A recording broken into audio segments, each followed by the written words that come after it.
जी हाँ दोस्तों, एकदम सही सुना है आपने।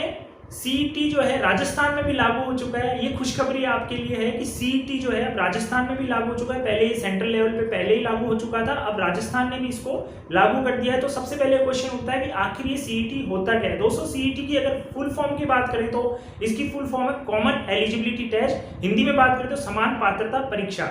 जी हाँ दोस्तों, अब आपको जो है सरकारी नौकरी लगने से पहले एक एग्जाम देना होगा जिसका नाम है सीईटी।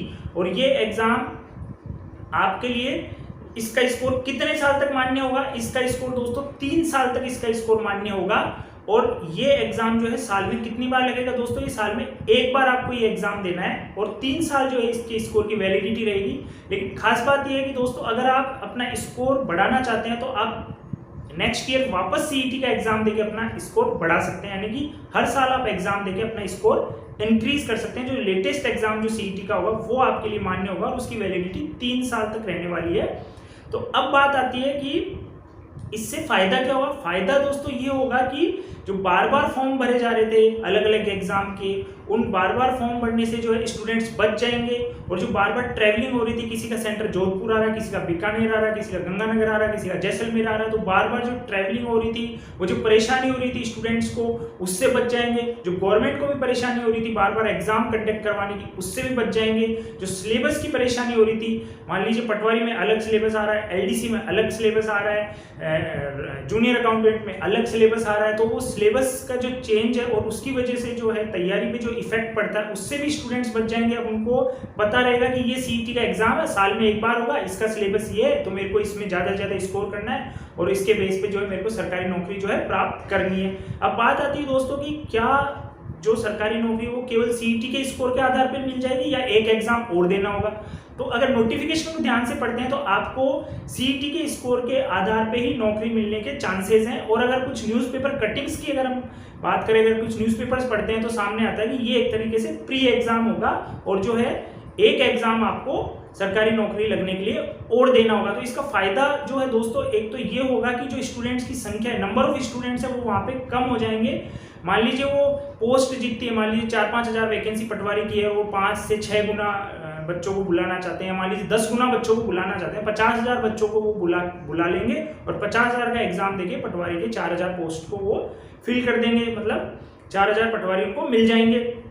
तो अभी ये जो है सीईटी के बाद जो है इस तरीके से हो सकता है, तो वो जो है उसके बेस पे वहाँ पे ये मान लीजिए आपका 200 नंबर का सीईटी है, तो 200 नंबर में से मान लीजिए 170 कर वो लेके चलते हैं टारगेट कि 170 से ऊपर वाले जो है पटवारी एग्जाम के लिए एलिजिबल है। तो 170 से ऊपर वाले सारे बच्चे जो है पटवारी के लिए चलेगा और 170 से नीचे जो है वो सारे पटवारी के एग्जाम में नहीं बैठ पाएंगे। तो इससे जो है फायदा ये होने वाला है कि जो बहुत ज़्यादा भीड़ जो एग्जाम्स में आ जाती थी और जो बार बार स्टूडेंट्स अलग अलग एग्जाम में अपीयर होते थे और उसकी वजह से भीड़ की वजह से जो है एग्जाम कंडक्ट करवाने में भी दिक्कत आ रही थी, तो अब जो है सीधा सीधा 170 वाले तो पहले ही रह गए। अब जो है ये 170 से ऊपर वाले जो है पटवारी एग्जाम के लिए एलिजिबल हैं, तो इससे कचरा जो है नीचे रह गया और जो है आपका जिन बच्चों से कंपटीशन, केवल आप उन्हीं से फाइटिंग करके जो है आप गवर्नमेंट जॉब जो है वो ले सकते हैं। तो वो अब इस समय जो पटवारी के फॉर्म भरे हुए हैं वो 10 से 12 लाख 10-11 लाख फॉर्म भरे हुए हैं। तो एक तो 10-11 लाख बच्चों से आपका जो है कंपटीशन रहे। एक आपने जो है अपने आप को सीईटी में पहले से ही इतना सेफ कर लिया कि अब आपका जो कंपटीशन है वो केवल 50,000 बच्चों से रहेगा। तो 50,000 से कंपटीशन अब रहेगा और पहले होता था आपका 10-11 लाख से। तो ये आपको फायदा है और गवर्नमेंट को भी यही फायदा है कि पहले 10-11 लाख लोगों का आपको एग्जाम कराना होता था और अब जो है 50,000 लोगों का एग्जाम कंडक्ट करवाना है। तो गवर्नमेंट के लिए भी थोड़ा इजी हो गया कि वहां से छटनी हो गई बच्चों की। तो ऐसे ही कोई दूसरा एग्जाम है, वो मान लीजिए वो कहता है हमें 160 का स्कोर चाहिए, तो ऐसा नहीं कि मैंने कोई एग्जाम्पल दे दिया 170 का तो वही कोई हाईएस्ट हो गया। मतलब जो वहाँ पे जो है डिपार्टमेंट को सही लगेगा उस बेस पे, कट ऑफ के बेस पे वो आपको कॉल कर सकते हैं। तो ये इस तरीके से जो है स्टूडेंट्स को इसमें बेनिफिट होगा और इसकी जो है तैयारी सीरियसली करनी चाहिए स्टूडेंट्स को, क्योंकि हो सकता है कि आपकी डायरेक्ट इसके स्कोर के बेस पे जो है जॉब लग जाए और अगर आप इसको प्री मान के चल रहे हैं तो भी जो है आप काफ़ी बच्चों को पीछे छोड़ के वहाँ पे अपीयर होने वाले हैं। इसलिए आपको इस एग्ज़ाम को जो है गवर्नमेंट जॉब का एग्ज़ाम समझ के ही उसको सीरियसली प्रिपरेशन करनी है।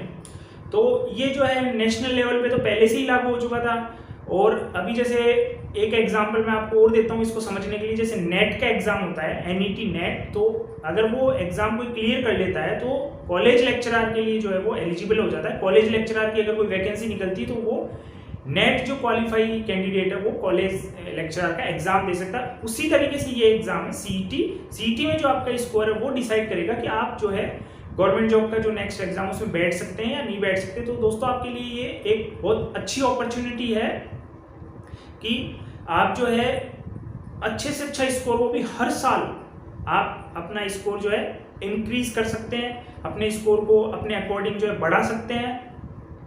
और आपको इसको सीरियसली इसलिए भी लेना है कि हो सकता है कुछ प्राइवेट ऑर्गेनाइजेशन भी है इसको कंसीडर करके आपको जॉब दे दें।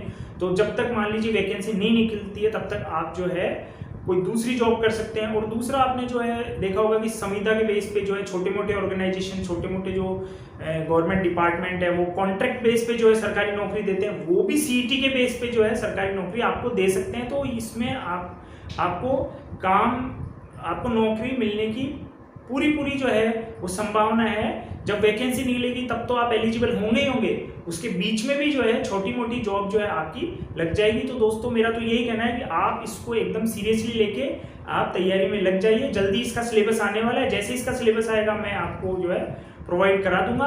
तो इसी तरह की जानकारियाँ हम आपके लिए लाते रहेंगे। और अगर आपको इसी तरह की जानकारियाँ समय पे मिले तो आप जो है हमारे चैनल को सब्सक्राइब कीजिए और इसी तरह की जानकारियाँ समय पे प्राप्त कीजिए। ओके, धन्यवाद।